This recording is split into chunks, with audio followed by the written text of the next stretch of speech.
If you want to join the Shopee affiliate program, first things first, you need to know the criteria. So according to Shopee, you must have at least 1,000 followers on any major social media platform such as Facebook, TikTok, YouTube, Twitter or X, and Instagram. And then next, you must have at least one post in the last 14 calendar days on any social media platform. And lastly, you must be based in the Philippines. Now, if you think you are qualified, then here's how you can apply for the affiliate program. The first step is to visit the official Shopee affiliate program page and fill out the required information in the affiliate application form. So this may include details about your website, social media channels, promotional methods, account type, contact number, and email and referral code.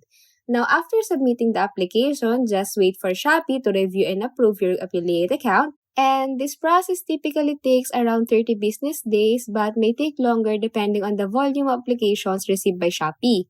Now, once your application is approved, you will gain access to the affiliate tools provided by Shopee, including banners, links, and other promotional materials. Now, from there, start promoting Shopee products using the provided affiliate tools through your website, social media, or other approved channels. And that's basically it. Just feel free to use the affiliate dashboard to track the performance of your promotions, including clicks, conversions, and earnings. Now, if you found this video helpful, don't forget to hit that like button, drop a comment, share this content, and subscribe for more guides and tips.